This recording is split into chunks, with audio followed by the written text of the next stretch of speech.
వి gold trusted gold buyers తాకట్టులో ఉన్న బంగారాన్ని విడిపించి ఈ రోజు ఉన్న మార్కెట్ ధరకే కొనబడును. మరిన్ని వివరాలకు సంప్రదించండి 77107720. అదే విధంగా ఇది ప్రత్యేకించి టోపీలు కావచ్చు, కోలాటం కావచ్చు, ఎవరో మాకు సంబంధించిన ఆదివాసులే వీటిని తయారు చేస్తారు. ఎవరైతే ఆదివాసి సంబంధించిన వడ్రంగి ఉంటాడో ఆ వడ్రంగి ఇలాంటి వాటితోటి తయారు చేసుకొని దీనికి దగ్గర ఒక 1000 నుంచి 2000కు సంబంధించిన దీని యొక్క ఈ యొక్క కోలాటకు సంబంధించి ఇవి తయారవుతుంది. దాంతోపాటు నెమలికలు దగ్గర ఈరోజు నెమలికలు ఎక్కడ కూడా దొరకడం లేదు. అడవులన్నీ కూడా అంతరించిపోతున్నాయి. నెమళ్ళు గతంలో నెమలికలు నేను కూడా గొర్రెలు బర్రెలు మేపిన వ్యక్తిగా నేను ఆవులు మేపడానికి వెళ్ళినప్పుడు మరి సంవత్సర కాలం పాటు నెమలికలని కలెక్ట్ చేసుకొని మేము దాచిపెట్టుకొని దండాలు రాగమని ప్రత్యేకించి ఆ టోపీలు తయారు చేసేవాళ్ళం. కానీ ఈ రోజుల్లో ఎక్కడో పార్కులో నెమల దగ్గర నుంచి ఆ నెమలికల్ని కొలేసే పరిస్థితి, షాపుల్లో వెళ్ళి తీసుకునే పరిస్థితి. కాబట్టి ఆ యొక్క ఈక యొక్క వ్యాల్యూ 5 రూపాయల నుంచి 10 రూపాయల వ్యాల్యూ ఉంటుంది. దగ్గర ఒక టోపీకి ఒక 300 నుంచి 500 ఈకలు పడతాయి.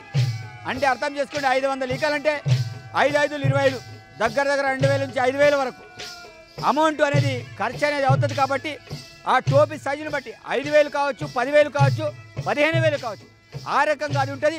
అదేవిధంగా వాళ్ళు వేసేటి మాల అది అడవిలో ఉన్నట్టు చెట్లకు సంబంధించిన కాయలు, అదేవిధంగా వనమూలికలు వాటితోటి ఆహారాలను తయారు చేయడం అనేది జరుగుతుంది. కాబట్టి వాటికి కూడా ప్రత్యేకించి ఎక్కడ కూడా బయట షాపులు కొనేది ఏముండదు. కేవలం అడవిలో ఉన్నటి వనమూలికలు, అదేవిధంగా వాళ్ళ దగ్గర ఉండేది ఏదైతే తాడు ఉంటుందో తాడు కూడా స్వయంగా మావాలే వేయించాలంటే తాడనే అంటారు తప్ప మార్కెట్లో పోయి కొన్ని తాడు అనేది ఉండదు. కాబట్టి ఇంత పవిత్రమైనది గుసాడి నృత్యం. తప్పకుండా ఆ యొక్క నృత్యాన్ని భవిష్యత్ తరాలకు అందించాలని నా యొక్క లక్ష్యం. ఆదివాసుల అత్యంత పవిత్రమైనటువంటి పండగ గుసాడి దండారి పండగ. ఈ దండారి పండగ అత్యంత పవిత్రమైనది. ఈ పవిత్ర దీపావళి మాసంలో నిర్వహించుకునేటటువంటి ఈ పండగ చాలా సాంప్రదాయబద్ధంగా ఆచార వ్యవహారాలను కొనసాగిస్తూ జరుగుతున్నటువంటి ఈ పండగ ఇది చాలా పవిత్రంగా భావిస్తూ ఒక గ్రామం నుంచి ఇంకో గ్రామానికి వెళ్తూ అనేక పవిత్రంగా నిర్వహించేటటువంటి ఈ పండగ యొక్క ప్రాముఖ్యత చాలా గొప్పది. ఆదివాసీలు ఈ గుస్సాడి వేషం చాలా పవిత్రంగా వేస్తారు. ఈ గుస్సాడి వేషధారణలో ఒకటి నెమలి ఈకలతో కూడినటువంటి నెమలి టోపీ ఉంటుంది. తర్వాత జింక తోలు కప్పుకుంటారు. ఆ తర్వాత విభూది పూసుకుంటారు.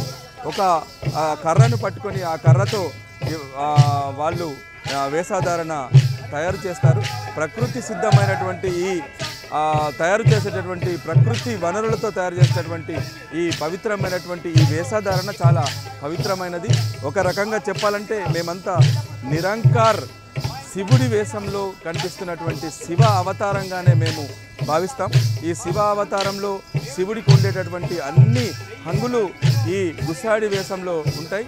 ఈరోజు పులి తోలు కానీ, లేకపోతే ఆ కర్ర కానీ, లేకపోతే విభూతి పూసుకోవడం కానీ, ఆ హారాలు ఏవైతే ఉన్నాయో ఆ హారాలు కానీ ఇవి శివుడి వేషధారణకు పోలిక.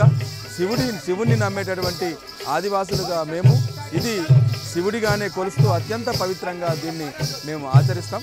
కాబట్టి ఇది చాలా పవిత్రమైన పండుగ. ఈ పండుగకి ఇక్కడ చాలా ప్రాముఖ్యత ఉంది. ఒక గ్రామానికి పోయి సోదరభావ వాతావరణాన్ని పెళ్లిళ్ళు చేసుకోవడానికి నిర్వహిస్తున్నటువంటి ఈ పండుగ ఇంకా భావితరాలకు అందించడానికి మేము కృషి చేస్తాం.